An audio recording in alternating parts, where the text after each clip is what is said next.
Hello guys, कैसे हैं आप लोग। मैं Satendra Kumar, faculty of chemistry, आप सभी का स्वागत करता हूं अपने YouTube channel Satendra sir classes पर। तो आज बच्चों हम बहुत इंपॉर्टेंट टॉपिक पढ़ने वाले हैं, रोल्स लॉ। ठीक है। रोल्स लॉ के ग्राफ आपने बुक्स में देखे होंगे, वो कैसे ड्रॉ किए जाते हैं उनके बारे में बात करेंगे। रोल्स लॉ के क्वेश्चन को कैसे हम सोल्व करेंगे वो चीज़ें डिस्कस करेंगे। और डाल्टन्स लॉ का यहाँ पर यूज होने वाला है। जो डाल्टन्स लॉ आपने क्लास 11th में पढ़ा था उसका यूज होगा आज। ठीक है। अब बोलोगे सर डाल्टन्स लॉ तो हमें पता नहीं, कोई दिक्कत नहीं, मैं हूं ना, मैं आपको सब बताऊंगा। आपको कुछ आता हो चाहे ना आता हो कोई फर्क नहीं पड़ता। हम ये मान के चल रहे हैं आपको कुछ नहीं आता, उसके अकॉर्डिंग पढ़ाएंगे, बेफिक्र रहें। और आता तो बहुत अच्छी बात है। तो हेडिंग डाल लीजिए बेटा, रोल्स लॉ।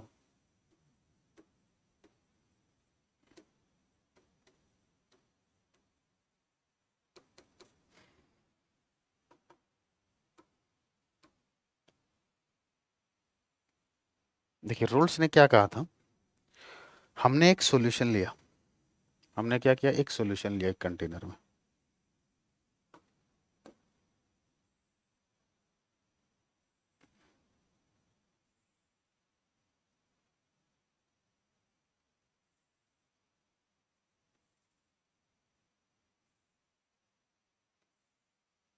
ठीक है, ये हमने एक सॉल्यूशन लिया। अब सॉल्यूशन के अंदर दो कंपोनेंट होते हैं, सोल्यूट और सोलवेंट होता है। ठीक है ना। सॉल्यूशन के अंदर कितने कंपोनेंट होंगे बेटा, दो कंपोनेंट होंगे। एक होगा आपका सोल्यूट। तो मैंने आपको बताया था सोल्यूट को हम किससे डिनोट करेंगे, बी से डिनोट करेंगे। और जो सोलवेंट होता है इसके लिए हमने स्टैंडर्ड सिंबल क्या बताया था आपको, ए से डिनोट करेंगे। अब ये जो दोनों कंपोनेंट है सोल्यूट और सोलवेंट, ये दोनों कैसे हैं बेटा, वोलाटाइल है। कैसे हैं दोनों, वोलाटाइल कंपोनेंट है। मींस ये वेपर फॉर्म में कन्वर्ट हो सकते हैं। ठीक है। तो देखिए, अब डाल्टन्स लॉ क्या कहता है, सुनिए। अब उससे पहले देखिए एक चीज, जो हमारा ये सोल्यूट है, लिक्विड के अंदर जो सोल्यूट है बेटा, इसका मोल फ्रैक्शन हो गया हमारा एक्स बी। और जो सोलवेंट है इसका मोल फ्रैक्शन हो गया एक्स ए। ठीक है ना। तो एक्स ए किसको डिनोट करता है, मोल फ्रैक्शन ऑफ ए यानी कि सोलवेंट। और एक्स बी किसको डिनोट करता है, mole fraction of B, solute. ऊपर क्या प्रेजेंट होंगे, वेपर्स होंगे। ये रहे वेपर्स। अच्छा, ये वेपर्स किसके होंगे बेटा, ए के होंगे या बी के होंगे, ये दोनों के होंगे। ए के भी होंगे और बी के भी होंगे। ठीक है ना। तो रोल्स ने क्या कहा था बेटा, अगर किसी सॉल्यूशन के अंदर वोलाटाइल कंपोनेंट्स प्रेजेंट है, जैसे कि यहां पर, तो ये जो ए है इसका कुछ वेपर प्रेशर होगा बेटा। और जो बी होगा, बी का भी कुछ वेपर प्रेशर होगा। ए के जो पार्टिकल्स होंगे वो इस लिक्विड के सरफेस पर कोई प्रेशर एक्सर्ट करेंगे, वो क्या कहलाएगा आपका, वेपर प्रेशर ऑफ ए। और बी के जो वेपर्स हैं वो भी इस लिक्विड के सरफेस के ऊपर एक प्रेशर एक्सर्ट करेंगे, जिसे बोलेंगे वेपर प्रेशर ऑफ बी। तो रोल्स ने कहा था कि सॉल्यूशन के अंदर अगर वोलाटाइल कंपोनेंट है तो उनका जो वेपर प्रेशर होगा वो डायरेक्टली प्रोपोर्शनल होगा उनके मोल फ्रैक्शन के। जैसे कि ए का जो वेपर प्रेशर होगा वो किसके डायरेक्टली प्रोपोर्शनल होगा, मोल फ्रैक्शन ऑफ ए के। अब ये मोल फ्रैक्शन कहां पर है, किसके अंदर, ये ध्यान रखना है, एक्स से किसके अंदर है बेटा, लिक्विड के अंदर है। वेपर के बारे में भी बात करेंगे, वेपर फेज में कैसे मोल फ्रैक्शन निकालते हैं। तो ध्यान रखने वाली बात क्या है, ये जो मोल फ्रैक्शन होगा ये कौन सा मोल फ्रैक्शन होगा, जो लिक्विड के अंदर प्रेजेंट होगा। इसी तरीके से बी का जो वेपर प्रेशर होगा वो किसके डायरेक्टली प्रोपोर्शनल होगा, मोल फ्रैक्शन ऑफ बी के। तो ये जो मोल फ्रैक्शंस हैं ये कहां पर है, लिक्विड के अंदर से। ठीक है। चलिए पहले इतनी स्टेटमेंट लिखते हैं, लिखोगे, it states that it states that for a solution of for a solution of volatile for a solution of volatile liquids,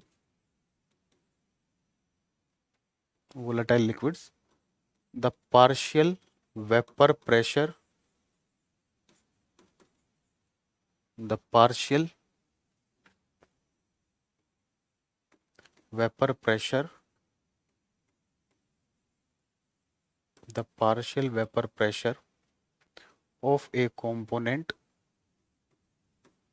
the partial vapor pressure of a component is directly proportional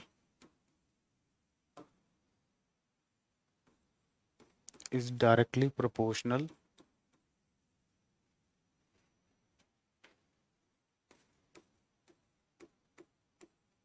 is directly proportional to its mole fraction in solution, solution के अंदर जो mole fraction होगा।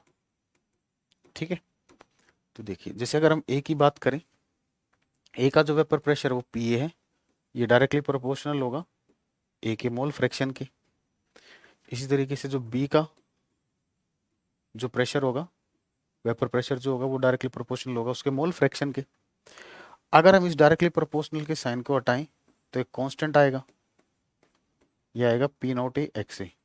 कुछ जाना पहचाना लग रहा है पी नॉट ए, पिछली क्लास में पढ़ा था बेटा, ठीक है ना। मैंने आपको ए लिक्विड लेके बताया था, तो जब भी ये नोट लग जाए तो समझ जाना ये जो वेपर प्रेशर होता है ये प्योर स्टेट में होता है। इन दोनों में अंतर क्या है, पी ए और पी नोट ए में क्या अंतर है। पी नोट ए कौन सा वेपर प्रेशर है, जब आप सिर्फ ए लेते हो, ठीक है ना, सिर्फ आप क्या लेते हो ए, उसके अंदर कुछ भी मिक्स नहीं है। और ये पी ए कब है, जब आपने इसके अंदर बी को भी मिक्स कर रखा है, ठीक है ना। तो मैंने आपको बताया था कि प्योर स्टेट का वेपर प्रेशर हमेशा उसकी सॉल्यूशन की स्टेट से हमेशा ज्यादा होगा, ठीक है ना। चलिए, और जो इसी तरीके से पी बी की बात करें, P B is equal to क्या आ जाएगा, P note B x B. ठीक है, अब देखिए, अब ध्यान से सुनना, तो यहां पर क्या है, ये पी ए हो गया, ये पी बी, क्योंकि ये वेपर प्रेशर है।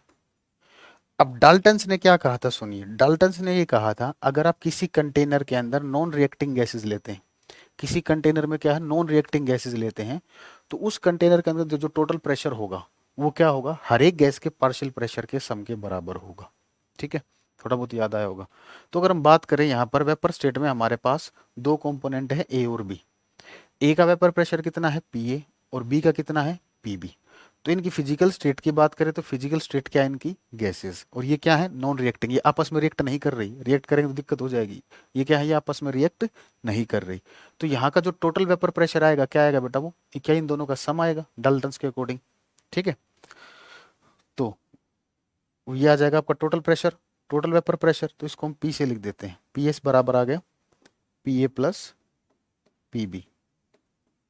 तो अगर इनकी वैल्यू आप रखोगे तो P note A X A plus P note B x B, यह आ जाएगा आपका टोटल वेपर प्रेशर।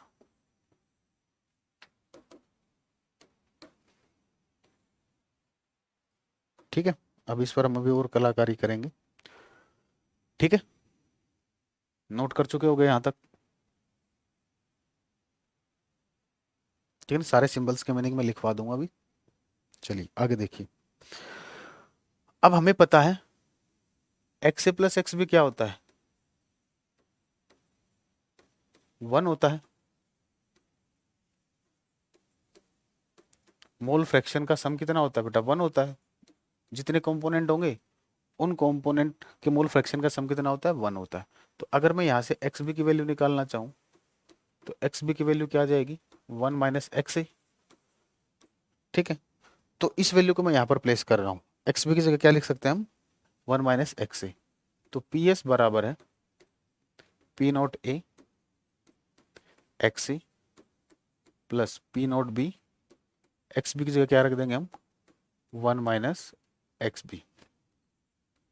तो पी एस बराबर आ जाएगा P naught A X A plus P naught B minus P naught B x B, ये आ जाएगा। ठीक है, अब देखिए कॉमन कहाँ से निकाल सकते हो आप, अरे मैंने ये क्या कर दिया, एक्स बी की जगह एक्स ए तो लिखा ही नहीं, sorry this is my mistake. तो प्रायश्चित हम साथ के साथ कर लेंगे। अब देखिए कॉमन कहाँ से आएगा, एक्स ए और एक्स ए इसमें कॉमन है, तो पी एस बराबर है, क्या लिखोगे, एक्स ए कॉमन ले ले तो क्या आ जाएगा, पी नॉट ए माइनस पी नॉट बी, बाहर क्या आएगा, x A plus P naught B. तो या तो आप डायरेक्ट फॉर्मूला याद भी कर सकते हो, नहीं तो जैसे हमने सोल्व किया है आप इंडिविजुअली निकाल के इसको सोल्व कर सकते हैं। याद करने का तरीका, A B P naught A B, देख रहे हो ना, ए बी, यहाँ पर वेपर प्रेशर का डिफरेंस ए और बी के का, फिर mole fraction of A plus P naught B. ठीक है, नहीं तो मैं आपको एक ही सलाह दूंगा, या तो याद कर सकते हो ठीक है, नहीं तो जैसे ये वाला पॉइंट याद रखेंगे, बस इसी से हम सारी चीजें सोल्व कर लेंगे। ठीक है, तो अब यहाँ पर लिख लेते हैं जो सिंबल हमने यूज किए हैं, where X A mole fraction of ए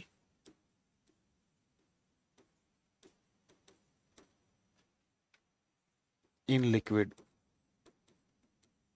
या in solution, X B mole fraction of B in solution,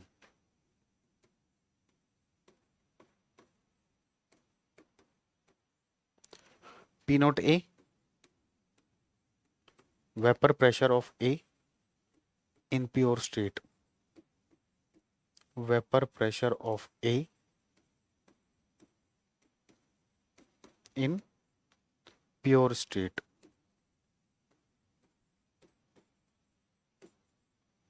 P naught B vapor pressure of B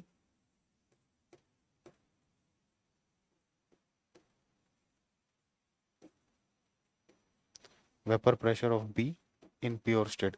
किसी बच्चे ने बेटा एक कमेंट कर रखा था कि सर नॉर्मेलिटी नहीं पढ़ाओगे, बेटा यहाँ पर वो नॉर्मेलिटी सिलेबस में नहीं, अभी पहले हम बोर्ड का सिलेबस कवर कर रहे हैं, वो तो मैंने कंसंट्रेशन टर्म का आपको बता दिया एक्स्ट्रा जो था, ठीक है ना, उसको हम बाद में करा देंगे आपको। ठीक है, तो ये जितने भी सिंबल यूज किए ये सारी चीज आपको क्लियर होंगी। अब ग्राफ पर आते हैं, ठीक है ना, ग्राफ कैसे ड्रॉ करते हैं देखिए।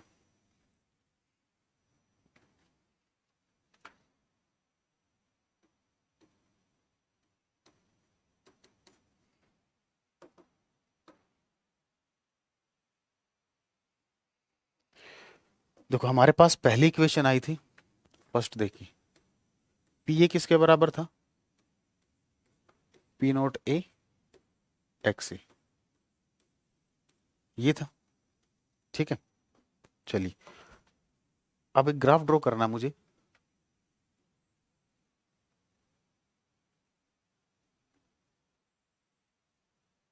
पी ए वर्सेस ए, इस एक्सिस पर है पी ए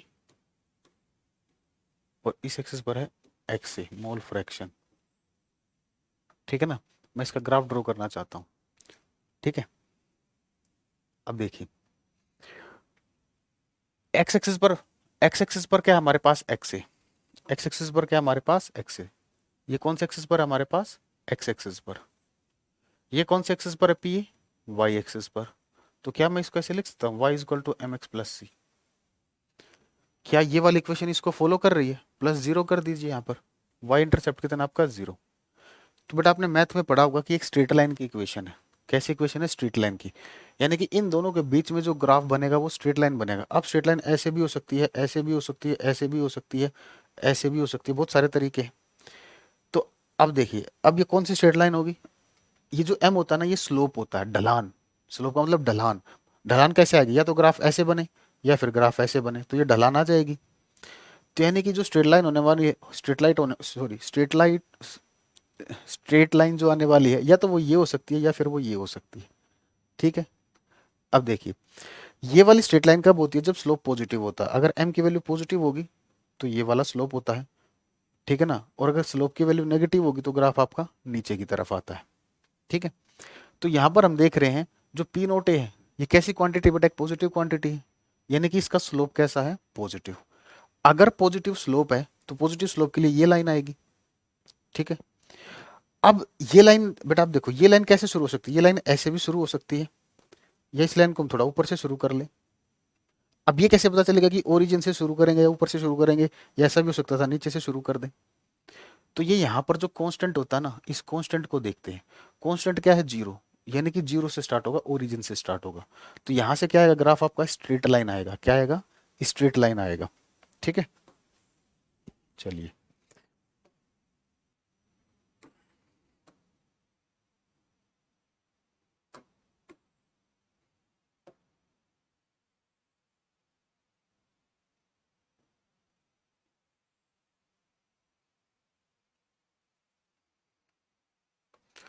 तो ये स्ट्रेट लाइन कहाँ से शुरू होगी, ओरिजिन से शुरू होगी स्ट्रेट लाइन आपकी, ठीक है ना, और ऐसे जाएगी, ठीक है। अब देखिए, अब ध्यान से सुनना, यहां पर क्या है बेटा, ये जीरो वाला पॉइंट है ना, ये जीरो वाला पॉइंट है, ठीक है ना। तो यहाँ पर इस एक्सिस पर क्या आपका मोल फ्रैक्शन है, तो इस एक्सिस पर तो प्रेशर भी जीरो होगा, मोल फ्रैक्शन भी जीरो होगा, यानी कि यहाँ पर एक्स की वैल्यू क्या है, जीरो है। तो ये एक्स का मैक्सिमम मोल फ्रैक्शन कितना हो सकता है, मोल फ्रैक्शन की वैल्यू 1 से ज्यादा तो नहीं हो सकती, क्योंकि अभी देखिए अगर मान लीजिए सिर्फ ए ही कंपोनेंट प्रेजेंट है, एक ही कंपोनेंट प्रेजेंट है, तो मोल फ्रैक्शन किसका होगा, सारा का सारा उसी का होगा। तो या दूसरा ऐसे समझ सकते हो, मोल फ्रैक्शन जो होगा वो मैक्सिमम कितना हो सकता है, 1 तक हो सकता है। तो यहाँ पर ये ग्राफ यहाँ पर आने के बाद इसकी मोल फ्रैक्शन की वैल्यू कितनी हो जाएगी, 1। तो ये हो गया इसका मोल फ्रैक्शन 1। अब मुझे एक बात बताओ, अगर मोल फ्रैक्शन 1 है, तो मोल फ्रैक्शन 1 होने का मतलब कि जो आप चीज ले रहे हो, जो सोलवेंट ले रहे हो, उसके अंदर कोई दूसरा कंपोनेंट प्रेजेंट नहीं है।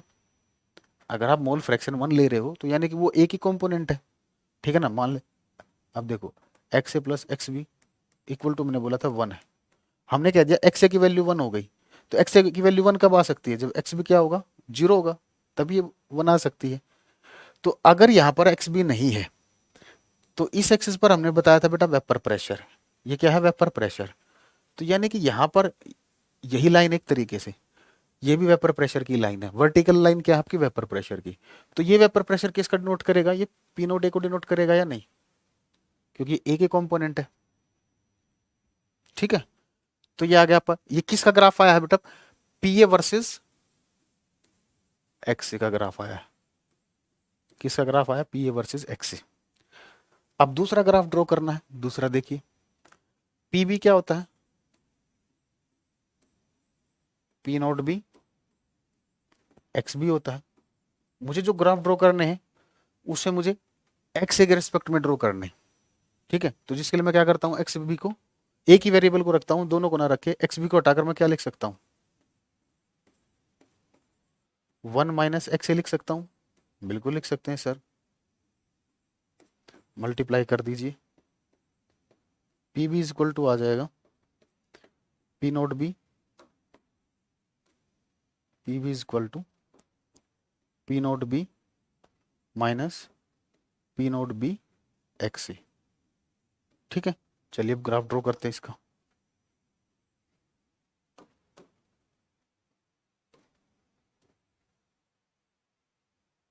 ये आपको स्कूल में ड्रॉ करने नहीं बताएंगे, मैं पहले ही बता देता हूँ, आपको देख लेना चाहिए, आप चाहे देख लेना, स्कूल में आपको ऐसे बताएंगे ही नहीं, ठीक है। तो अब की बार इस एक्सिस पर पी लिया था, तो इस पर अब की बार क्या लेंगे, हम बी के बारे में बात कर रहे हैं, तो पी भी हो गया हमारा, सॉरी, ठीक है। और इस एक्सिस पर तो हमारा एक्स ही है। चलिए, अब वाई एक्सिस पर क्या लिखा हमने, देखिए वाई एक्सिस पर क्या है, पी बी, यानी कि ये हो गया हमारा वाई एक्सिस पर।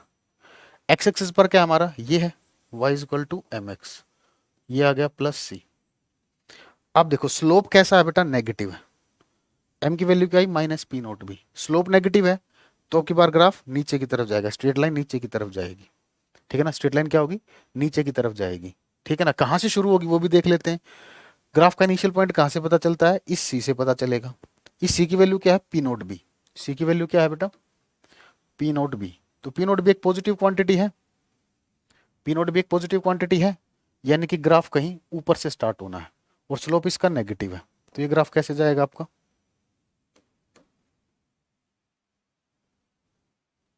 ये चला गया ग्राफ आपका, ठीक है ना। अब देखिए, अगर हम बात करें यहां पर, इस पर एक्स की वैल्यू कितनी है, एक्स की वैल्यू कितनी है यहाँ पर, ऊपर से देखो चाहे यहाँ से देखो, कैसे भी देख लो, यहाँ से भी देख सकते हो, एक्स की वैल्यू कितनी है, जीरो, कितनी है, जीरो। एक मिनट एक मिनट, नहीं नहीं नहीं, देखिए, अगर हम बात करें, अगर हम इस पॉइंट पर बात करते हैं,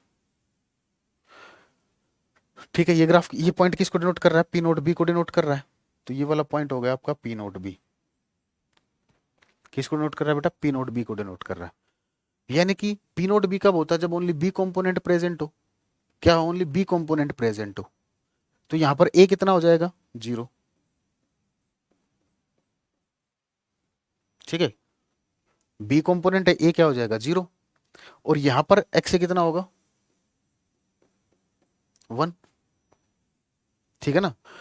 क्योंकि यहां पर आने के बाद ये जो बी कंपोनेंट है इसका वेपर प्रेशर कितना हो रहा है बेटा 0 हो रहा है, तो बी का वेपर प्रेशर 0 हो रहा है, बी है ही नहीं मतलब, तो अब क्या बच जाएगा सिर्फ आपके पास ए बच जाएगा, ठीक है। नहीं तो ऊपर से जैसे किया है सेम एज इट इज हमने किया है, ठीक है।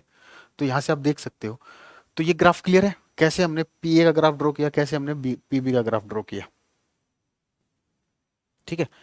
अब ये जो ग्राफ आया बेटा ये किसके वर्सेस आया है, पीबी वर्सेस एक्सए,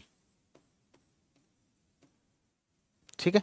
अब पीएस का ग्राफ देखते हैं, पीएस का ग्राफ क्या आता है, ठीक है। अब देखो अगर आप इन दो पॉइंट को देखोगे, अगर इन हाइट्स को आप देखते हो तो कौन सी हाइट ज्यादा है बेटा, ये वाली हाइट ज्यादा है, तो हमने क्या माना है A is more volatile than B, means A का वेपर प्रेशर ज्यादा है, A is more volatile than B, ठीक है। तो वही था एक्स से 0 था, ठीक है ना, इस तरफ एक्स की वैल्यू बढ़ रही है। तो ये पॉइंट क्लियर है, पी नोट बी कैसे है, पी नोट ए कैसे है। अब तीसरी बात चलते हैं, पीएस की बात करते हैं। अब देखिए पीएस हमारा क्या आया था, अभी हमने बताया था आपको, P note A minus P note B, बाहर क्या आएगा mole fraction of A plus P note B, ये भी फॉर्मूला हमने निकाला था, ठीक है। अब हम इसका ग्राफ ड्रॉ करना चाहते हैं, देखिए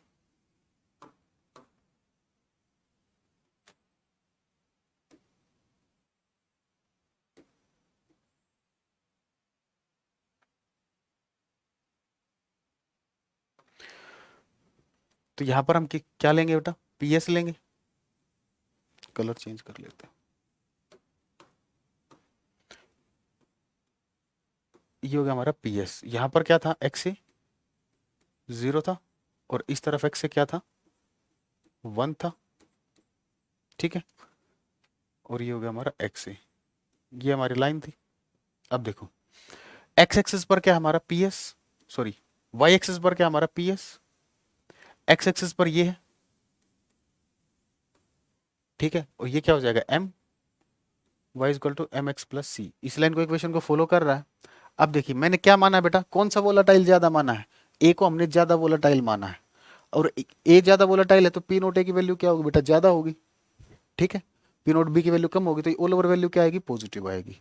तो स्लोप कैसा आएगा पॉजिटिव स्लोप के साथ, यानी कि इस तरीके से लाइन आएगी। अब कहां से शुरू होगा, वाई इंटरसेप्ट देखिए पी नोट बी, तो वाई इंटरसेप्ट कैसा है बेटा पॉजिटिव है, तो यानी कि ग्राफ ऊपर से स्टार्ट होगा, कहीं से स्टार्ट हो जाएगा यहां से, ठीक है। अब ये वैल्यू किसकी थी, ये पी नोट बी की, ये पी नोट बी, और ये वैल्यू किसकी थी पी नोट ए की। कैसे आई थी मैं बता चुका हूं, अगर हम इन तीनों ग्राफ को जोड़ दें, combining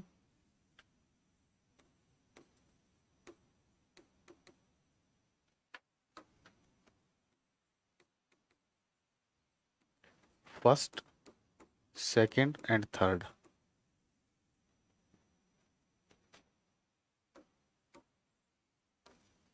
first second and third, देखिए ग्राफ कैसा आएगा। उससे पहले मुझे ये बताइए, तो ये ग्राफ किसका हो गया, पीएस वर्सेस एक्सए का ग्राफ हो गया, ठीक है। तो अगर मैं इन तीनों ग्राफ को जोड़ता हूं,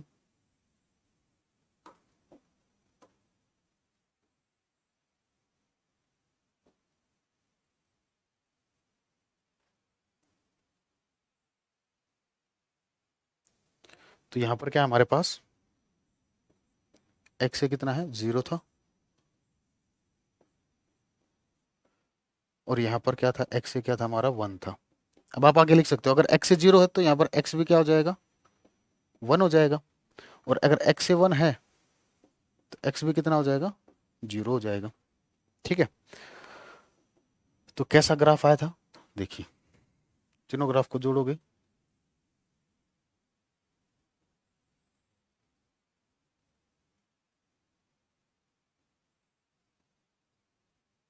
तो समझे ग्राफ कैसे आया, ठीक है ना।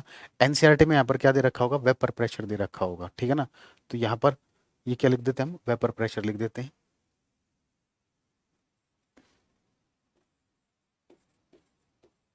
वैसे भी ये वेपर प्रेशर का ही था, मतलब एनसीईआरटी में वेपर प्रेशर लिख रखा है, और वैसे भी हम भी क्या लिख रहे हैं, वेपर प्रेशर ही लिख रहे हैं। ये पॉइंट क्या है बेटा, पी नोट बी, ये पॉइंट याद रखना। पता है क्वेश्चन कैसे बनता है, आपको एक ग्राफ बना कर दे देंगे, यहाँ पर लिख देंगे ए, यहाँ पर मतलब X Y Z P Q R S, कुछ इस तरीके से लिख देंगे और पूछ लेंगे इनकी वैल्यू बताइए। तो ये वैल्यू किसकी है, पी नोट ए की। ये भी ध्यान रखना, मैंने ए को ज्यादा वोलेटाइल बोला है, अगर आप बी को ज्यादा वोलेटाइल करोगे तो ये ग्राफ ऊपर चला जाएगा, ये वाला पॉइंट नीचे आ जाएगा। ठीक है, तो देखिए ये वाला ग्राफ था पी एस वर्सेज एक्स ए के, ये वाला ग्राफ क्या था बेटा, पी ए वर्सेज एक्स ए के, और ये ग्राफ क्या था, पी बी वर्सेज एक्स ए। आए समझ में, स्कूल में तो आपको डायरेक्ट बता देंगे, ठीक है ना। अगली अभी क्लास खत्म नहीं हुई, अभी मैं आपको आगे आइडियल और नॉन आइडियल सॉल्यूशन पढ़ाऊंगा, ठीक है ना। तो अभी मैं बता देता हूँ, आइडियल सॉल्यूशन वो होते हैं जो रोल्स लॉ को फॉलो करते हैं, और रोल्स लॉ का ग्राफ ये है, तो आइडियल सॉल्यूशन का भी ग्राफ क्या आएगा, यही आएगा। ठीक है, क्लियर है। ना समझ आया तो वीडियो को दोबारा देखें, फिर भी कोई दिक्कत हो तो कमेंट सेक्शन में कमेंट कर देना वीडियो के बाद। अभी समझ आया तो अभी भी कमेंट कर दीजिए, किसी को कोई दिक्कत तो नहीं। ठीक है, अब डाल्टन्स लॉ की बात करते हैं, ठीक है ना। अब किसकी बात करते हैं बेटा, डाल्टन्स लॉ की। तो ये रोल्स लॉ को क्लियर होगा सभी लोगों को। तो नेक्स्ट आता है हमारा डाल्टन्स लॉ, फिर हम न्यूमेरिकल करेंगे। डाल्टन्स लॉ,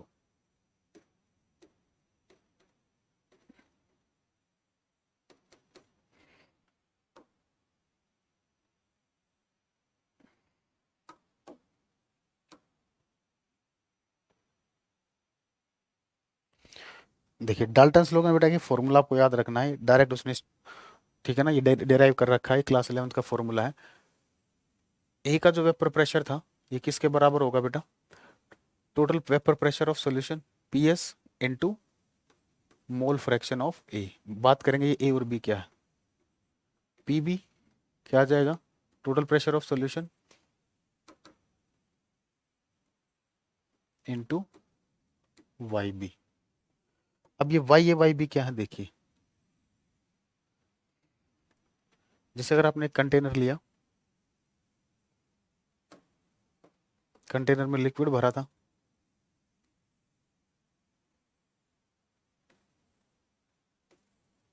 तो मैंने आपको बताया था इसके अंदर जो मोल फ्रैक्शन थे वो क्या थे, एक्स ए और एक्स बी। यहां पर जो इनके मोल फ्रैक्शन होंगे वो होंगे वाई ए और वाई बी, ठीक है ना। यानी कि जो वाई ए है, ये जो मोल फ्रैक्शन है ये ए कंपोनेंट का ही है, लेकिन कहां पर है, वेपर फेज में। तो लिखोगे वाई ए बराबर है mole fraction, mole fraction of A in vapour phase.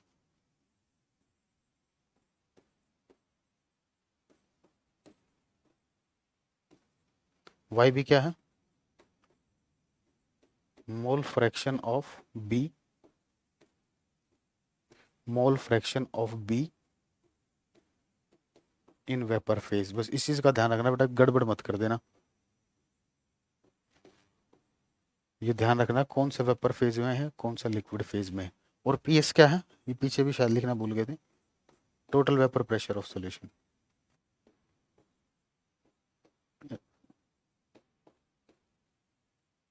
इस सॉल्यूशन का टोटल वेपर प्रेशर।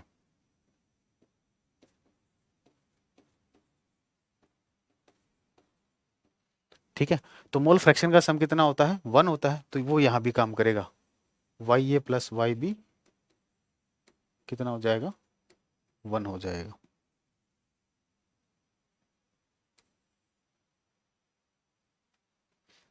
ठीक है, चलिए अब क्वेश्चन करते हैं ताकि चीजें आपको और अच्छे से क्लियर हो। मैं मोबाइल ले आता हूँ कैलकुलेशन के लिए, ठीक है ना। जब तक आप इसको एक बार देख लीजिए, ठीक है।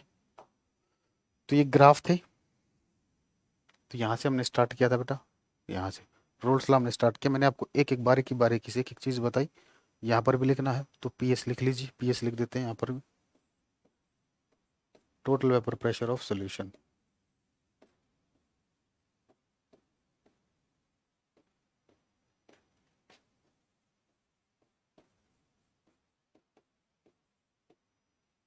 ठीक है, चलिए क्वेश्चन करते हैं बेटा। इसका स्क्रीनशॉट लेना है तो ले लीजिए, नहीं तो रफली इसको लिख लीजिए ताकि क्वेश्चन आप सोल्व कर सको। चलिए बेटा पहला क्वेश्चन पढ़िए, मैं एक बार मोबाइल लेके आता हूँ फिर सोल्व करते हैं इसको।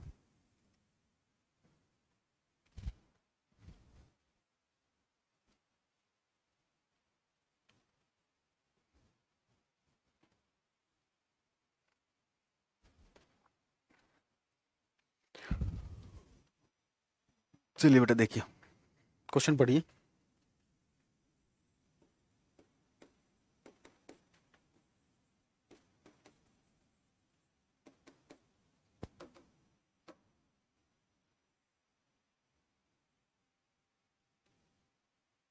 देखिए वो कह रहा है vapour pressure of chloroform and dichloromethane at 298 Kelvin are 200 mm Hg and 415 mm Hg respectively। ठीक है ना, उसने आपको क्या दे रखे हैं, क्लोरोफॉर्म का और डाइक्लोरोमीथेन का वेपर प्रेशर दे रखा है। ठीक है, अब वो आपसे पूछ रहा है the vapour pressure of the solution prepared by mixing 25.5 gram of chloroform and 40 gram of dichloromethane at 298 kelvin. कुछ बच्चों को बेटा जब ये क्वेश्चन करते हैं ना तो डाउट कहां पर आता है, सर कैसे पहचानेंगे पी नोट है पी ए से। क्वेश्चन में क्या पूछा आपसे, कुछ ना कुछ आपको पता चल ही जाएगा। उसने आपसे total vapour pressure of solution पूछा है, तो यानी कि ये जो वेपर प्रेशर है 200 और 415 ये क्या है, P note A P note B. ठीक है, अब यहाँ पर आप किसी को भी ए मान लीजिए किसी को भी बी मान लीजिए, यहाँ कोई दिक्कत नहीं है क्योंकि यहाँ पर दोनों कंपोनेंट ही क्या हमारे वोलेटाइल है। ठीक है, तो हम लिखते हैं तो पी नोट ऑफ क्लोरोफॉर्म और P note of dichloromethane CH2Cl2। तो ये क्लोरोफॉर्म का कितना दे रखा है 200 mm Hg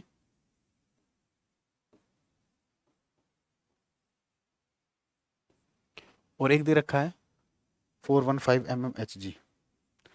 एक लड़के ने एक कमेंट कर रखा था कि सर क्वेश्चन ज्यादा कराओ। बेटा सुनो, एनसीईआरटी में जितने क्वेश्चन है ना वो मैं सारे करा रहा हूँ। ठीक है ना, कुछ आप भी अपनी तरफ से प्रैक्टिस करना। तो मैंने आपको कहा था कि प्रीवियस ईयर की बुक लेके उससे क्वेश्चन सोल्व करने शुरू कर दो। जिसको ज्यादा प्रैक्टिस करनी है टाइप यही रहेंगे, एक दो वैरायटी आएगी वो मैं आपको बता दूंगा। ठीक है ना, नहीं तो आपके 99% क्वेश्चन इसी टाइप पे मिलेंगे। एनसीईआरटी अच्छे से कर लोगे बोर्ड में आपके 70 में से 70 कहीं नहीं जाने वाले। ठीक है ना, थोड़ा बहुत एक्स्ट्रा भी हम बताएंगे आपको, बेफिक्र रहें। ठीक है, अब उसके बाद देखो 25.5 ग्राम क्या दे रखा है, क्लोरोफॉर्म दे रखा है, यानी कि CH Cl3 कितना है 25.5 ग्राम। क्वेश्चन बहुत सिंपल है, कैलकुलेशन के नंबर है। और डाइक्लोरोमीथेन CH2Cl2 ये कितना है 40 ग्राम। तो यहां से अगर आप मोलर मास निकालो क्लोरोफॉर्म का CH Cl3 का और मोलर मास निकालो डाइक्लोरोमीथेन का। ठीक है, तो एक क्लोरीन का होता है बेटा 35.5। मोलर मास तो निकालने आते होंगे, नहीं आते तो छोड़ दीजिए, आपके बस की बात नहीं है। फिर क्लोरीन का होता है 35.5,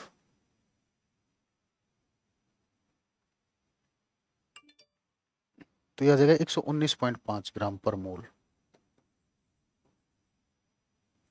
ठीक है, तो ये हो जाएगा 71, 71 और 2 73, 73 और 12 85। मैं फिर कहता हूँ कैलकुलेशन गलत हो जाए तो मुझे जिम्मेदार मत ठहराना, क्योंकि मैं आपको कॉन्सेप्ट सिखा रहा हूँ, कैलकुलेशन तो आपको करनी है पेपर में जाके। ठीक है, अब देखो अब हमें टोटल वेपर प्रेशर निकालना है बेटा सॉल्यूशन का, और हमें पता है टोटल वेपर प्रेशर क्या होगा, P note of chloroform multiply by its mole fraction and P note of dichloromethane multiply by its mole fraction, दोनों को सम कर देंगे। तो हमें पहले मोल फ्रैक्शन निकालना है। ठीक है, तो क्या आप दोनों कंपोनेंट का मोल फ्रैक्शन निकालोगे, नहीं, एक का निकालना, क्योंकि दूसरे का हमें पता है 1 minus x A plus x B equal to 1 होता है। एक का निकालोगे दूसरे का 1 में से माइनस कर लोगे। ठीक है, तो हम किसका मोल फ्रैक्शन निकाले, अगर हम आपको डायरेक्ट वो फॉर्मूला यूज करना है जो हमने यूज किया था। ठीक है, P note A minus P note B into X A, तो हम ए का मोल फ्रैक्शन निकालेंगे। तो मोल फ्रैक्शन यानी कि एक किसी एक कंपोनेंट का निकाल लो, इस कंपोनेंट का निकाल लो आप मोल फ्रैक्शन। ठीक है ना, नहीं नहीं देखो, आपको देखो पी नोट वैल्यू ऐसे सेलेक्ट करनी है, ऐसे सेलेक्ट करनी है कि डिफरेंस पॉजिटिव आए, नहीं तो आप डायरेक्ट उसको पूरा उसको सोल्व करोगे उससे भी आ जाएगा। देखो जैसे मैंने यहाँ पर आपको फॉर्मूला लिखा था बेटा, ये P note A minus P note B into X A plus P note B. ठीक है ना, यहाँ पर जो डिफरेंस ले रहे हो तो मोल फ्रैक्शन किसका आएगा, जो पहले लिखा ना उसी का मोल फ्रैक्शन आएगा, जो पहले लिखा है उसी का मोल फ्रैक्शन आएगा। नहीं तो मैं आपको और बिल्कुल सिंपल से करना है तो पहले आप ये वैल्यू निकालिए पी नोट एक्स से, फिर ये निकालिए, दोनों को सम कर दीजिए। चलिए मैं आपको पहले दोनों का सम करने वाला ही करा देता हूँ, नहीं तो ज़्यादा कन्फ्यूजन हो जाए कहीं। ठीक है, चलिए तो मोल्स निकाल लेते हैं पहले बेटा, क्लोरोफॉर्म के मोल्स। तो मोल्स कैसे निकालेंगे, given mass by molar mass. Given mass कितना क्लोरोफॉर्म का, 25.5, और इसका मोलर मास कितना है, 119.5। ठीक है, तो ये वैल्यू आ जाएगी हमारे पास 25.5 डिवाइडेड बाय, ये आ जाएगी 0.213, 0.213। ठीक है, अब मोल फ्रैक्शन निकाल लेते हैं हम डाइक्लोरोमीथेन का, CH2Cl2, ये 40 ग्राम दे रखा है और इसका मोलर मास है 85, तो कर देते हैं डिवाइड, 0.471, ये आ गया मोल्स। ठीक है ना, अब किसी एक का मोल फ्रैक्शन निकाल लो, मोल फ्रैक्शन ऑफ क्लोरोफॉर्म निकाल लिए फॉर एग्जांपल, तो कैसे निकालोगे, moles of chloroform divided by total moles, 0.213 plus 0.471।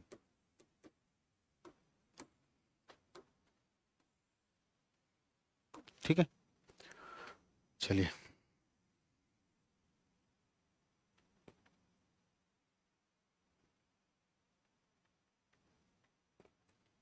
तो ये आ जाएगा 0.213 डिवाइडेड बाय 0.684,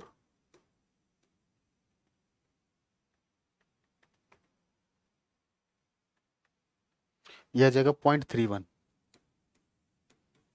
अगर ये 0.31 है तो मोल फ्रैक्शन ऑफ CH2Cl2 कितना आ जाएगा बेटा, 1 में से माइनस कर दोगे, 1 minus mole fraction of CHCl3, तो 1 माइनस 0.31, 0.69। ठीक है, अब लिखोगे यूजिंग रॉल्स लॉ,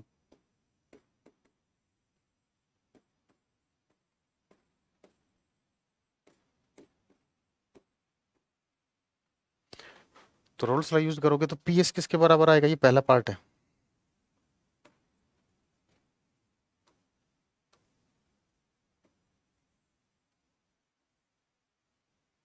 पहला पार्ट सोल्व कर रहे हैं हम। तो वेपर प्रेशर ऑफ सॉल्यूशन बराबर आएगा P not of chloroform into its mole fraction plus P not of dichloromethane into its mole fraction, तो वैल्यू रख दीजिए। क्लोरोफॉर्म का वेपर प्रेशर कितना है बेटा, 200, 200 multiply by mole fraction of chloroform 0.471, अरे क्या कर दिया, 0.31, ये 415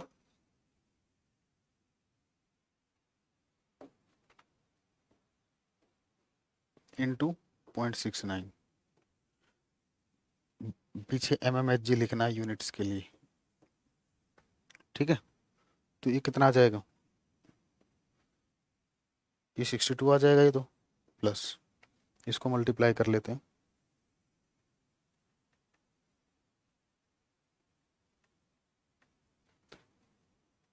286.35, ये आ जाएगा बेटा 348.35 mmHg। ठीक है, साथ के साथ नोट कर लिया वो, ये तो। अब देखिए, अब सेकंड पार्ट पर आते हैं। सेकंड पार्ट में पूछ रहा mole fraction of each component in vapour phase, Y A और वाई बी की पूछ रहा है आपसे वो, वाई ए और वाई बी पूछ रहा है। तो पीएस आपके पास आ गया, ठीक है, पीएस आपके पास है और ये पीए की वैल्यू भी आपके पास है, तो यहीं से अगर हम सेकंड पार्ट कर दें, देखिए तो सेकंड पार्ट देखिए, देखिए जैसे आपको पी एस बराबर है, क्लोरोफॉर्म का निकालना है, तो क्लोरोफॉर्म का अगर आपको प्रेशर वेपर प्रेशर निकालना है तो क्या फॉर्मूला, मोल फ्रैक्शन निकालना है तो क्या हो जाएगा, pressure of chloroform into P S into mole fraction of chloroform, ऐसे ही निकालोगे। तो देखिए क्लोरोफॉर्म का प्रेशर कितना आया था बेटा, ये है ना क्लोरोफॉर्म का प्रेशर 62, अरे यही तो, ये P not of chloroform multiply by its mole fraction, इसकी वैल्यू क्या है, P not of chloroform into its mole fraction, P S कितना है 348.35 इंटू मोल फ्रैक्शन, तो मोल फ्रैक्शन ऑफ क्लोरोफॉर्म आ जाएगा आपका 62 डिवाइडेड बाय 348.35, डिवाइड कर लेते हैं, 62 डिवाइडेड बाय 348.35, यह आ जाएगा 0.18। अब इसी तरीके से नहीं निकालना है, 1 में से माइनस कर लोगे तो ये कितना आ जाएगा, 1 minus mole fraction of chloroform, तो 1 माइनस 0.18 कितना आ जाएगा 0.82, तो ये हो गया आपके आंसर, नोट कर लीजिए।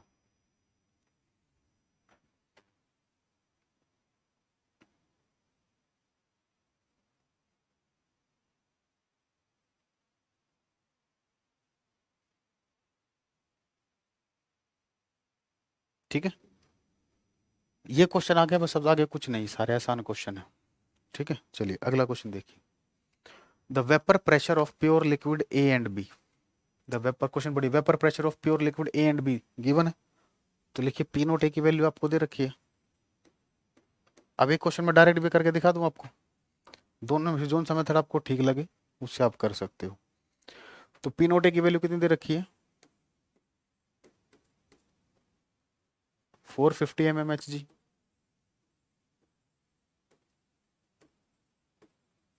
पी नोट बी कितना दे रखा है 700 mmHg,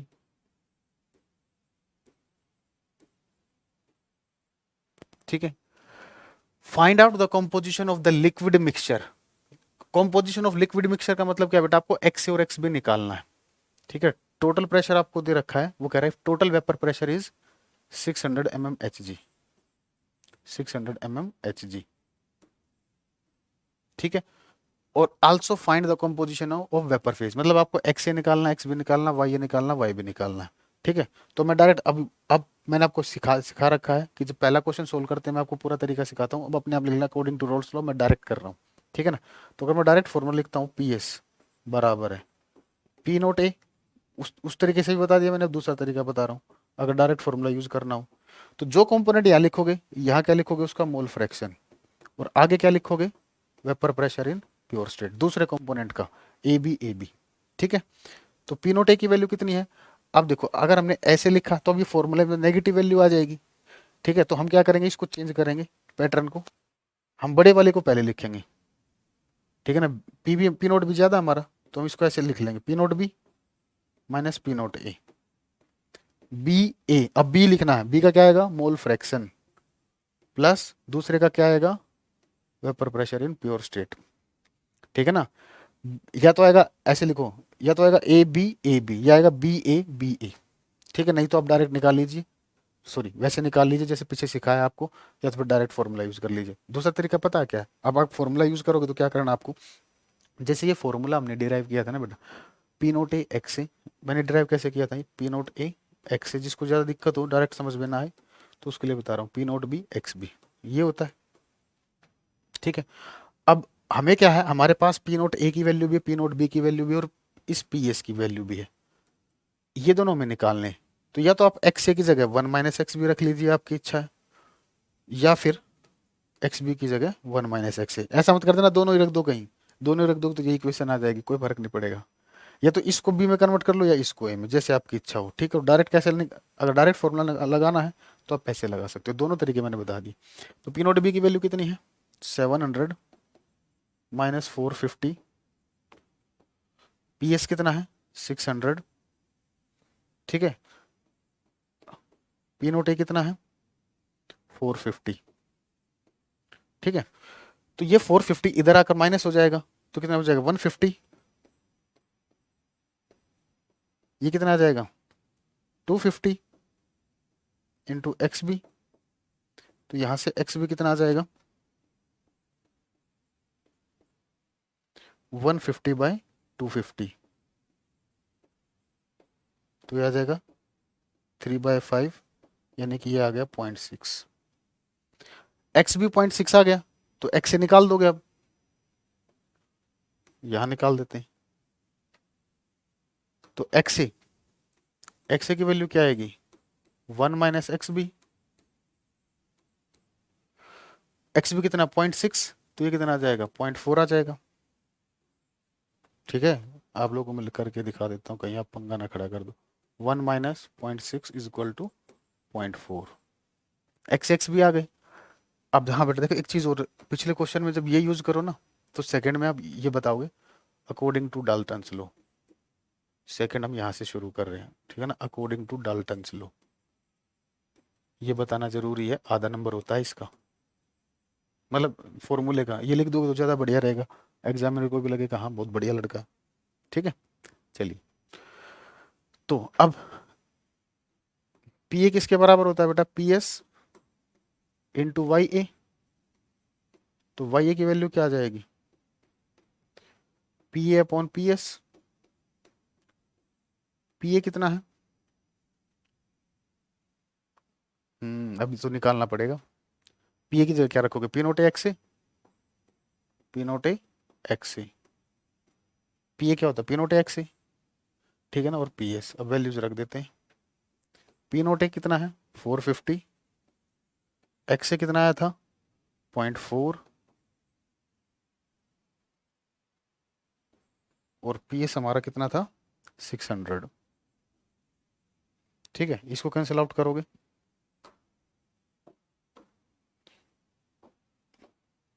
ये 3 पर, ये 4 पर, इस 4 से ये 4 कैंसिल आउट, तो ये आ जाएगा 0.3, ठीक है। और इसी तरीके से वाई बी 1 माइनस वाई ए करोगे, यानी कि 0.3, ये आ जाएगा 0.7, ठीक है बेटा, नोट कीजिए।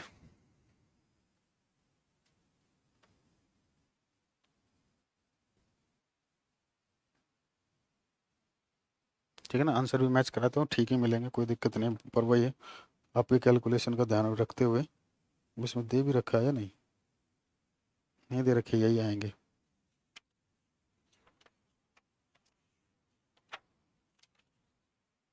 नहीं दे नहीं रखा, कोई नहीं, यही आएंगे, आप बेफिक्र रहें,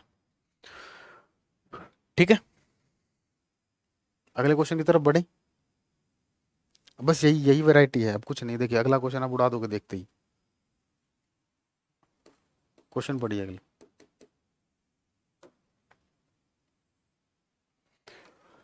100 ग्राम ऑफ लिक्विड ए का मोलर मास भी दे रखा है आपको, ठीक है ना, तो डायरेक्ट क्या ए के मोल से निकाल दूं मैं, ठीक है ना। गिवन अपने आप लिखना, गिवन कितना है 100, ए का गिवन वेट कितना 100 और इसका मोलर मास है, तो ये आ जाएगा 10/14, इसको डिवाइड करके लिख देंगे। चलिए थोड़ी देर रुक जाते हैं, इकट्ठी कैलकुलेशन कर देंगे।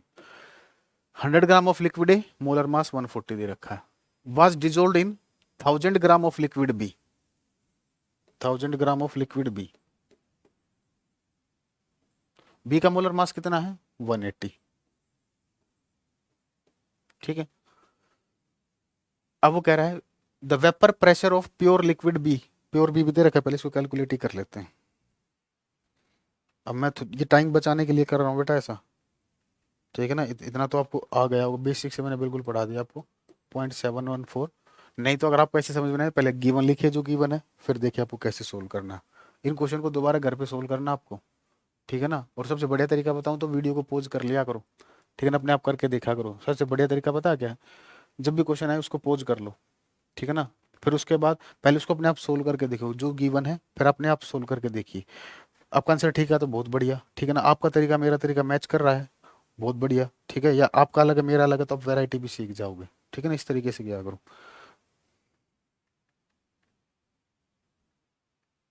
ये तो वैसे ही मैंने बता रखा था 55.5 होता है, 180 है तो 5.55 हो जाएगा। 3 तक है, चलिए पहले हम एक काम कर लेते हैं, यहाँ से मोल फ्रैक्शन निकाल लेते हैं दोनों का, आगे का डेटा हम बाद में बात करेंगे। ए का मोल फ्रैक्शन कितना आएगा बेटा, moles of A divided by total moles.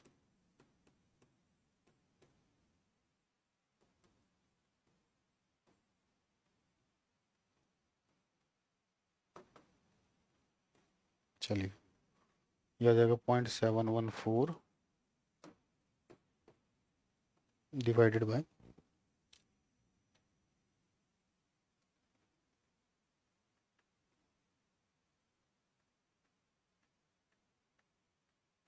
6.27,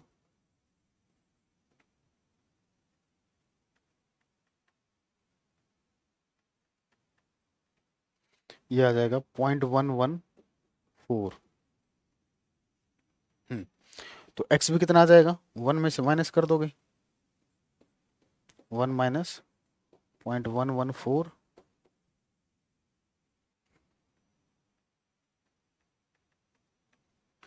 तो यह आ जाएगा 0.886।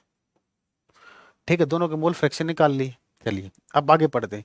The vapour pressure of pure liquid B, P nought भी दे रखा कितना 500 टोर, तो लिख लेते हैं पी नोट भी दे रखा हमें 500 टोर, ये हो गया पी नोट बी। टाइम देख रहे हो 12:11 हुए, आप लोगों के लिए कितनी मेहनत कर रहे हैं। अब वो पूछ रहा calculate the vapour pressure of pure liquid ए, आपको ए का सॉरी पी नोट ए निकालना है and it's vapour pressure in the solution if total vapour pressure is 475। समझना क्या पूछ रहा है, प्योर लिक्विड ए का मतलब पी नोट ए पूछ रहा है, और it's vapour pressure in the solution का मतलब पी ए पूछ रहा है। ठीक है ना, क्या पूछ रहा है, पी ए का मतलब होगा vapour pressure of A in solution. ठीक है ना, इसको मैं लास्ट में जो यहाँ पर हमने लिखा है वहां पर मैं लिखवा भी दूंगा पी ए का मतलब क्या है, पीबी का मतलब क्या है। ठीक है ना, ताकि आप फंसो ना। ठीक है ना, तो पी ए का मतलब क्या होता है, vapour pressure of A in solution. इतना तो आप समझ ही गए हो गया। चलिए आपको क्या दे रखा है, total vapour pressure of solution दे रखा है, पी एस दे रखा है 475 टोर। ठीक है, अब यहाँ पर माइनस वाला नहीं लगाएंगे हम। ठीक है ना, माइनस वाला केस नहीं लगाएंगे। ठीक है ना, तो अब की बार हमें यही वाला फॉर्मूला यूज करना, क्योंकि हमें नहीं पता ना क्या पता। अच्छा देख तो सकते हैं वैसे, कुछ दे रखा डेटा, नहीं कुछ ऐसा डेटा नहीं दे रहा जिसे हम पता लगा ले। चलिए कोई नहीं, पी एस बराबर क्या आएगा, P note A X A plus P note B x B. ठीक है, पी एस की वैल्यू कितनी है 475, पी नोट ए हमें निकालना है, एक्स ए की वैल्यू कितनी है 0.114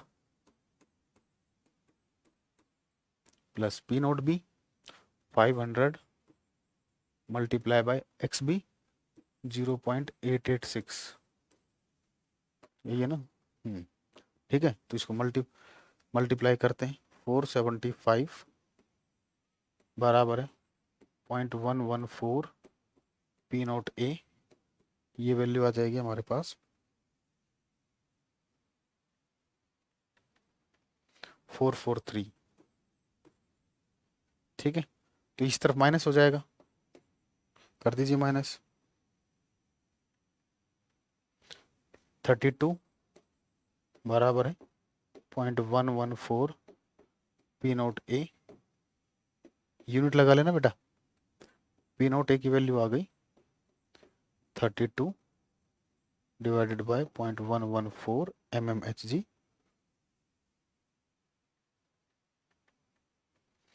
तो ये आ जाएगा 280.7 mmHg। ठीक है, अब उसने दूसरा क्या पूछा, पीए पूछा आपसे,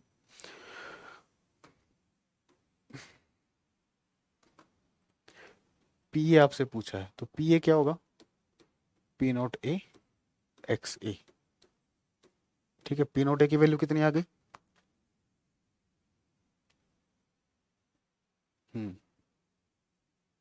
एक बात बताओ, तो डायरेक्ट ही ना आ जाएगा, ये तो डिफरेंस आएगा। देखो पी नोट ए की वैल्यू कितनी है, ये वाली वैल्यू देखो 32 बाय, कैलकुलेशन करने की जरूरत नहीं है, 0.114 एक्स की वैल्यू कितनी थी 0.114, ये तो 32 mmHg।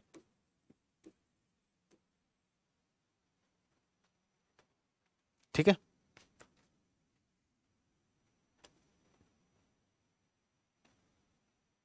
हाँ यही तो है वैसे भी, इन दोनों का डिफरेंस, पीएस में से हम पी भी हटा दें तो वही आ जाएगा। ठीक है, चलिए आंसर मैच करा देते हैं एक बार।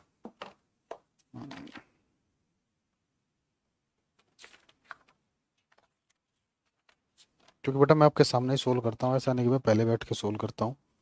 ठीक है ना, 287, ठीक है, टोर में है ना, टोर में है क्या, ये प्रेशर टोर में थे? हाँ बेटा टोर में थे, मैंने देखा नहीं, इसको टोर कर लेते हैं। अच्छा यहाँ तो टोर ही है, तो ये इसकी यूनिट क्या आ जाएगी, टोर आ जाएगी, इसको करेक्ट कर लेंगे, ये आ जाएगा टोर में, हम टोरे में है ना। ठीक है, चलिए लास्ट क्वेश्चन देखते हैं। अब इतना करा दिया, सारे क्वेश्चन जितने थे वो मैंने, जितने एनसीईआरटी में गिवन थे आपको करा दिए, और बोर्ड में नहीं में से आता है, फंडे क्लियर होने चाहिए, बस स्टेटमेंट बदल जाएगी। ठीक है ना, फिर भी आपको देखना है, प्रीवियस ईयर बुक लीजिए, सोल्व कीजिए। ठीक है ना, चलिए, benzene and टाउलिन form ideal solution. Benzene और टाउलिन क्या है, आइडियल सॉल्यूशन। आइडियल सॉल्यूशन क्या होते हैं, आइडियल सॉल्यूशन, देख रहा हूँ बच्चे रात को भी परेशान करते हैं फोन करके। आइडियल सॉल्यूशन क्या होते हैं, जो रोल्स लॉ को फॉलो करते हैं। ठीक है ना, एग्जैक्ट और क्या चीजें होती है, क्या क्या कैरेक्टरिस्टिक्स होती है, वो सारी हम बात करेंगे अगली क्लास में। ठीक है ना, तो इसका मतलब ये कि आइडियल सॉल्यूशन दे रखा था, आपको रोल्स लॉ लगाना है over the entire range of composition. The vapour pressure of pure benzene, P not of C6H6 कितना है, 50.71 mmHg। ठीक है, एंड टाउलिन, टाउलिन में क्या होता है, एक कार्बन बढ़ जाता है आपका। ठीक है ना, बेंजीन के ऊपर CH3 होता है, C7H8। ठीक है, तो ये हो गया आपका 32.06 mmHg। दोनों का पी नोट आपको दे रखा है। Calculate the mole fraction of benzene in vapour phase, vapour phase में निकालना है। If 80 gram of benzene is mixed with 100 gram of टाउलिन। ठीक है ना, तो पहले molar mass of given weight देख लीजिए, गिवन वेट ऑफ बेंजीन कितना दे रखा है, 80 ग्राम, और टाउलिन का कितना दे रखा है, 100 ग्राम। ये होता है आपका टाउलिन। ठीक है, इसको बोलते हैं हम टाउलिन। चलिए, इसका गिवन वेट कितना दे रखा है, 100 ग्राम। बेंजीन का मोलर मास कैलकुलेट करोगे 78 आएगा, मोलर मास ऑफ बेंजीन कितना आएगा, 78 आएगा। ठीक है, मोलर मास ऑफ टाउलिन, देखो इसको कैलकुलेट करने में मत लग जाना, इसमें क्या है, एक कार्बन बढ़ा है। ठीक है ना, और हाइड्रोजन कितने बड़े हैं, दो, तो कितने का डिफरेंस, इसमें इन दोनों में डिफरेंस देख लीजिए, कितने का डिफरेंस है, एक कार्बन और दो हाइड्रोजन CH2 का, यानी कि 14, 14 ऐड कर दीजिए उसमें, 92 ग्राम। ठीक है, अब मोल्स निकालने दोनों के, मोल्स ऑफ बेंजीन,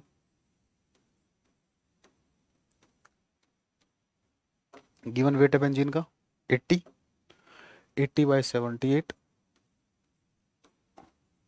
और टाउलिन 100/92। ठीक है, चलिए कैलकुलेशन करते हैं।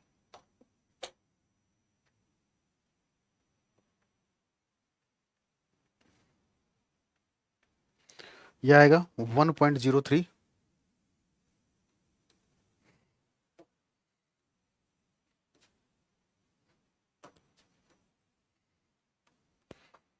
यह आएगा 1.03,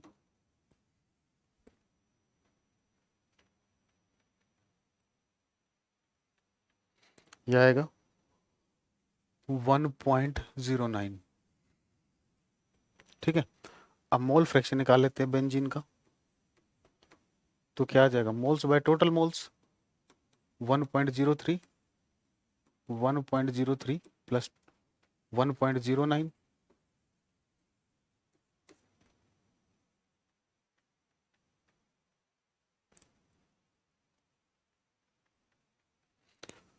ये 1.03 डिवाइडेड बाय 2.12।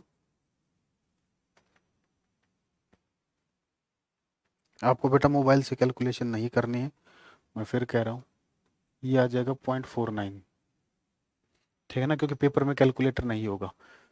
तो यहाँ से मोल फ्रैक्शन ऑफ टाउलिन भी निकाल लेंगे, C7H8, ये आ जाएगा 1 माइनस 0.49 यानी कि 0.51, ठीक है। चलिए अब हमें मोल फ्रैक्शन निकालना है बेटा बेंजीन का वेपर फेज में, ठीक है ना। तो उसके लिए हमें क्या चाहिए, हमें क्या चाहिए, पीएस चाहिए, टोटल प्रेशर चाहिए, दे रखा है, नहीं दे रखा, ठीक है। तो चलिए अब डायरेक्ट फॉर्मूला लगा लें। किसका वेपर प्रेशर ज्यादा है बेटा, बेंजीन का ज्यादा ना, तो बेंजीन को आगे रखेंगे। तो पीएस बराबर है P not of benzene minus P not of टाउलिन। किसका मोल फ्रैक्शन आएगा, जो पहले लिखा है, मोल फ्रैक्शन ऑफ बेंजीन। यहां पर क्या किसका पी नोट आएगा, जो पीछे है, पी नोट ऑफ C7H8, ठीक है। तो ये कितना दे रखा है, इन दोनों का डिफरेंस डायरेक्ट ही ले लेते हैं, ठीक है ना। मैं डायरेक्ट माइनस करके लिख देता हूँ 50.71, इन दोनों का डिफरेंस लेना माइनस 32.06, 18.65 आएगा। मैं लिख भी देता हूँ एक बार 50.71, क्योंकि आप लोग में से कुछ हैं जो कहेंगे सर नहीं समझ आया फिर बाद में। 32.06, ठीक है। Mole fraction of benzene 0.49 plus टाउलिन का पी नोट कितना है, दे तो रखा है यहीं पर 32.06, ठीक है। तो ये वैल्यू आ गई हमारे पास 18.65 मल्टीप्लाई बाय 0.49 प्लस 32.06। प्रेशर की यूनिट mmHg दे रखी ना इस बार, तो आपको ये लिखते हुए चलनी है यहाँ पर mmHg। तो ये आ गया बेटा 18.65 मल्टीप्लाई 0.49 प्लस 32.06, तो मैं डायरेक्ट ले देता हूँ, ये आएगा 41.2 आ रहा है, वैसे 19 लिख देता हूँ, नहीं 40.20 आएगा mmHg। ये पीएस आ गया, बस हमें पीएस ही चाहिए था, ठीक है ना, क्योंकि हमें बेंजीन के लिए क्या क्या चाहिए, पीएस चाहिए और उसका पीए चाहिए। तो देखिए वेपर प्रेशर ऑफ बेंजीन किसके बराबर होगा, total pressure of solution multiply में क्या आएगा, mole fraction of benzene in vapour phase, ठीक है। तो अब ये वैल्यू किसके बराबर होगी, ये निकालनी पड़ेगी बेटा, P not of C6H6 into its mole fraction divided by PS, ये आएगा मोल फ्रैक्शन ऑफ C6H6। चलिए लिखते हैं,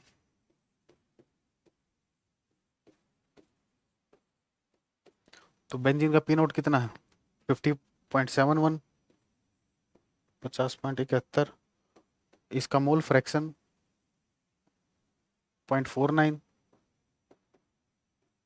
डिवाइडेड बाय PS कितना है 41.2। चलिए सोल्व करते हैं,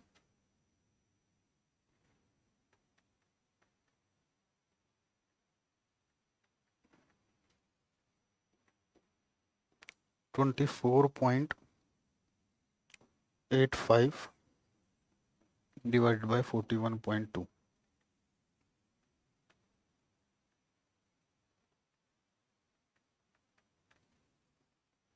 0.6 आ गया,